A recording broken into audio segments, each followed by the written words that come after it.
बोलिए श्री सतगुरुदेव भगवान की जय, सच्चे दरबार की जय, आशु पिता भगवान की जय।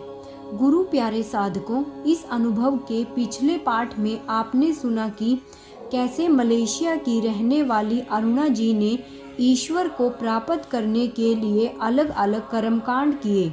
उन्होंने भारत भ्रमण भी किया और यहाँ भी आकर अनेक पंडितों से और अनेक लोगों से ईश्वर के बारे में वार्तालाप किया, पर उनके मन को कोई संतुष्टि नहीं मिली।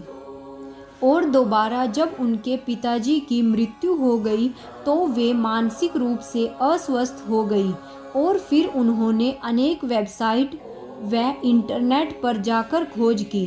तब उन्हें शिरडी वाले साईं बाबा की एक वेबसाइट मिली और वहां से उनको रोज एक सुविचार और उनके भक्तों के अनुभव सुनने को मिलते थे और ऐसे उनकी श्रद्धा साईं बाबा के प्रति मजबूत होती गई।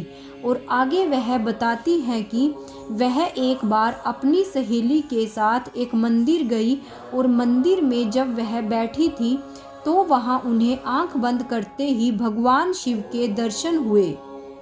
तो चलिए सुनते हैं इस अनुभव को आगे वह बताती है कि अचानक सत्संग सुनते सुनते उनकी आंखें बंद हो गई और उन्होंने कहा कि मुझे भगवान शिव के दर्शन हुए। वे मृग छाल पर बैठे हुए थे और हाथ में त्रिशूल लिए उनकी आंखें बंद थी। चेहरे पर मुस्कान थी और गर्दन दाएं बाएं हिला रहे थे, मानो वे उनके प्रवचनों को सुनकर आनंदित हो रहे हों। थोड़ी ही देर के बाद मैंने आंखें खोली। अब भजन गाया जा रहा था। भजन के बाद सब प्रसाद वापस लेकर लौटने लगे, पर मेरा तो वहां से हिलने का भी मन नहीं हो रहा था। बहुत इच्छा हो रही थी कि अब दीदी से बात करूं, पर कैसे? क्या वे अंग्रेजी में बात कर लेंगी? खैर, डरते डरते मैं उनके पास पहुंची। इससे पहले कि मैं उनसे कुछ कहती, उन्होंने खुद ही मुझे अपना और अपने मिशन दिव्य ज्योति जागृति संस्थान का परिचय दे दिया, वह भी अंग्रेजी भाषा में। फिर मुझसे मेरे बारे में पूछा। उनकी वाणी में इतनी मिठास और अपनापन था कि कुछ देर बातचीत करने के बाद ही उन्होंने मुझे अपने आश्रम का पता देते हुए वहां आने का आमंत्रण भी दे दिया। घर लौटकर मैंने आश्रम का वह कार्ड शिरडी साईं बाबा की फोटो के आगे रख दिया और अगले दिन सुबह उठकर मैं घर के काम में लग गई। साथ ही कल शाम की बातें मेरे दिमाग में घूमने लगी। उन दीदी का नाम मैंने खुद से ही ज्योति रख लिया, क्योंकि उनके चेहरे पर बहुत प्रकाश दिखाई दे रहा था और मैं ज्योति की हर बात याद करने लगी। जब मैं मुंह धो रही थी तो मेरी आंखें बंद हुई और उन चंद क्षणों में ही एक आकृति दिखाई दी। लंबे बाल, लंबी दाढ़ी, मुस्कुराता गोल सा चेहरा प्रकाश से घिरा हुआ था या बना हुआ था। इससे पहले कि मैं यह समझ पाती, चेहरा गायब हो गया। मैं सोच में पड़ गई कि यह कौन से भगवान हैं।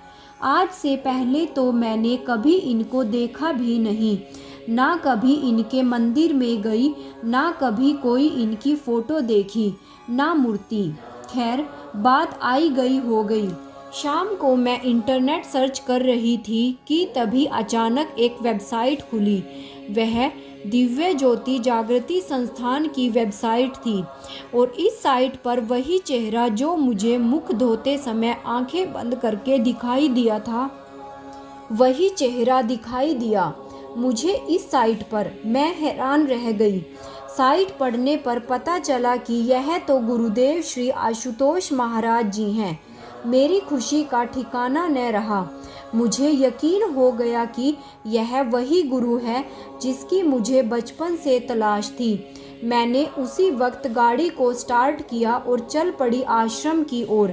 आश्रम पहुंचते ही उन्हीं दीदी श्री आशुतोष महाराज जी के प्रचारक शिष्य को मैंने सारी बात बताई कि कैसे मुझे आशुतोष महाराज जी ने दर्शन दिए। फिर उन्होंने मुझे संस्थान महाराज जी और ब्रह्म ज्ञान के बारे में विस्तार से बताया। संस्थान की एक किताब भी पढ़ने को दी और वहाँ मेरी एक गोरी लड़की से भी बात हुई। उन्होंने बताया कि उन्हें संस्थान से जुड़े लगभग 2 साल से भी ज़्यादा हो चुके हैं और यहाँ से जुड़ने से पहले उनकी ज़िंदगी नरक के जैसी थी, पर जब से ब्रह्म ज्ञान लिया है और जब से वे महाराज जी से जुड़े हैं तब से सच में सब कुछ बदल गया है और जीवन में सब कुछ अच्छा ही अच्छा हो रहा है। इसलिए मुझे भी ब्रह्म ज्ञान लेने को प्रोत्साहित किया।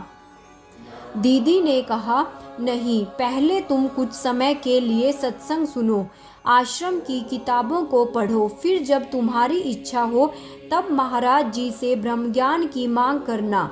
घर लौटकर मैंने सारी बातें अपने शिरडी साईं बाबा से शेयर की। उनकी फ़ोटो के आगे बैठकर उन्हें सब कुछ बताया। फिर पूछा, साईं बाबा आप ही बताओ, क्या यह सही है? क्या यह गुरु सच्चे गुरु है? क्या आपने ही मेरी प्रार्थना पर यह जीते जागते सच्चे गुरु मेरी ज़िंदगी में भेजे हैं? यह सब प्रश्न करके मैं सो गई और रात को साईं बाबा मेरे स्वप्न में आए और वे मुस्कुरा रहे थे। मेरे देखते ही देखते वे आशुतोष महाराज जी बन गए। श्री आशुतोष महाराज जी शिरडी वाले साईं बाबा बन गए और ऐसा एक नहीं 3-4 बार हुआ और अब मेरे मन की दुविधा दूर हो गई।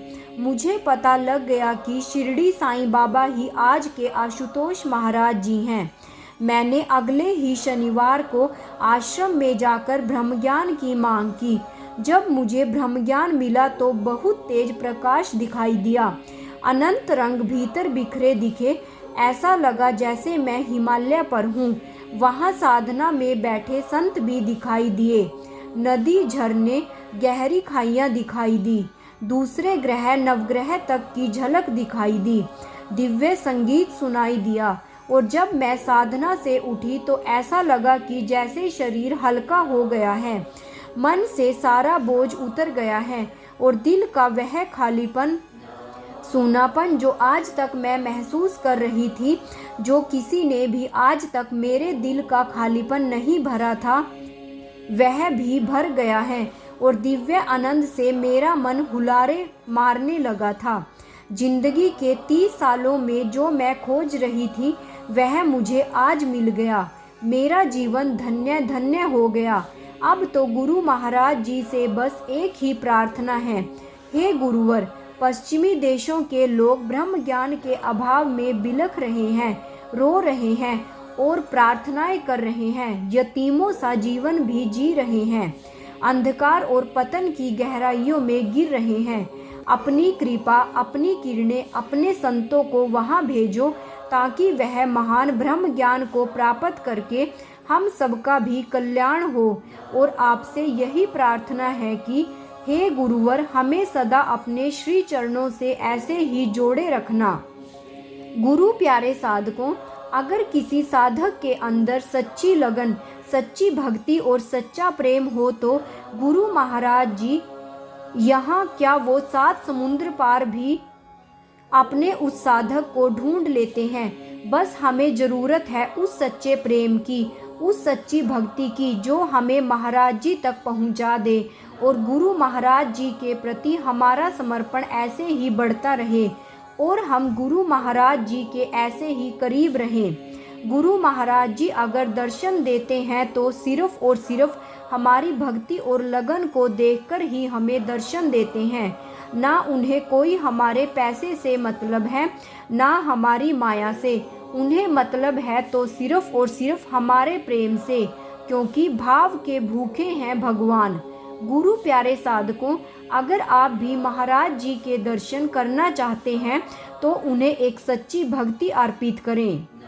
गुरु महाराज जी के प्रति एक सच्चा विश्वास उत्पन्न करें तो गुरु महाराज जी आपको आप तक पहुंचने से कभी रोक नहीं पाएंगे।